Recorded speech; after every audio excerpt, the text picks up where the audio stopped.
And there's a reason for this, because if you start building something,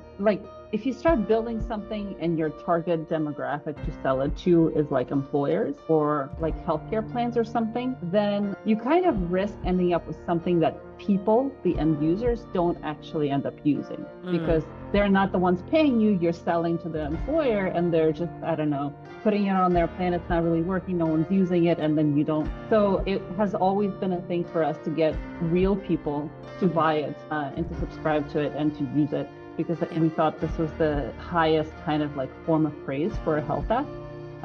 If someone like pays for it and actually uses it and comes back day in and day out. Literally. At this point, like we've branched off into partnerships with other health apps, just basically because our users at this point just want it. They're like, well, give me recommendations now. Tell me what to use. Tell me what to do.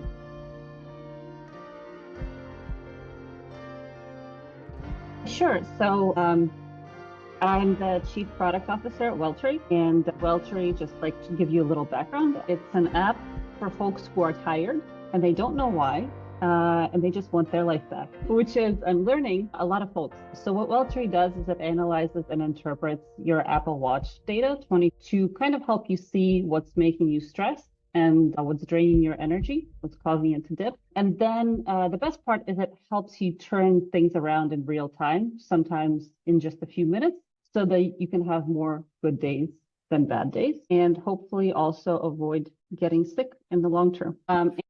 Turn you around in a few minutes? Yes. Wow.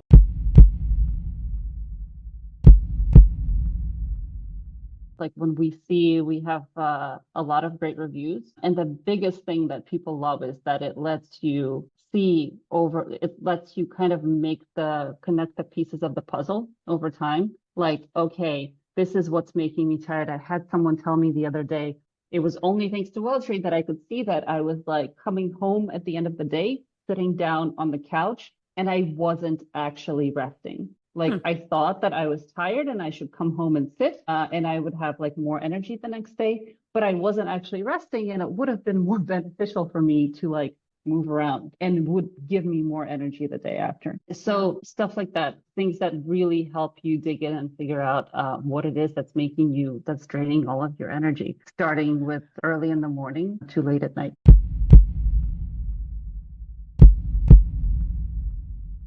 You connect your Apple Watch to it and it does the rest. I'm joking.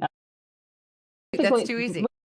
But it is quite easy. You connect your Apple Watch to it and it immediately knows how well you slept the night before based on how you usually sleep. It knows your stress levels for the day and your energy levels, and it can actually draw you your day on a timeline and let you see exactly what was making you stressed out, what was helping you rest, how active you were, and if that activity benefited your heart health.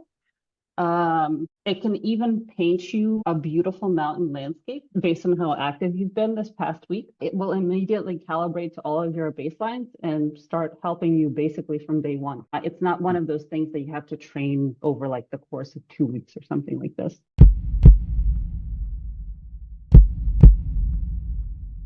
Like, no, why are we not there? Why is it taking so long? But basically, the idea is that if you have all of this data about people and you make it engaging enough for people to give you feedback in real time, you can basically give people a super, super personalized and delightful visual experience that's almost like their own body talking to them in beautiful metaphors. And I think that that's really where we're going and what we want to give the people who are using Welltory. It almost sounds like what they do with the video games, where you're rewarding people with a little dopamine hit for doing something. But in this case, it's actually like being healthier, and you get a little dopamine for being healthier. Exactly. What a wild concept. I love that. That's great.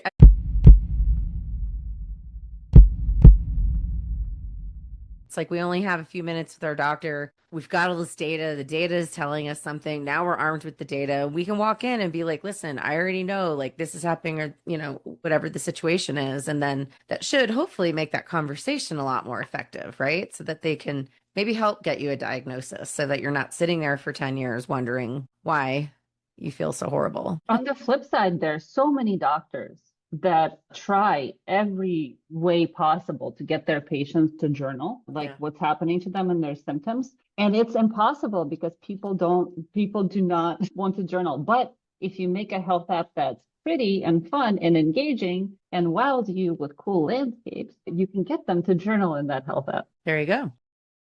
And it sounds like that's what you're doing. So yeah, I love it.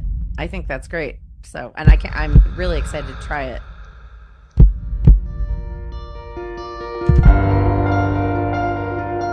Thanks for joining us on the Healthcare Uprising.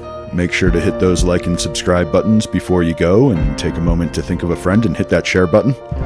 You can find us on all the major audio platforms, and we've got video on YouTube and Patreon, patreon.com/healthcareuprising, if you want to watch us in action. You can also find us on social media on LinkedIn, Blue Sky, Instagram, and Facebook. Just search Healthcare Uprising to find us. And if you're a new company or a creator with a cool new product for the healthcare space, or if you're someone with a personal healthcare journey and you'd like to share it with us here at The Uprising, please email us at healthcareuprising@gmail.com, and we'll get back to you about coming on the show. That's all for this dose of Healthcare Uprising. Till the next time, keep looking for the good in the world, because sometimes it's where you least expect it.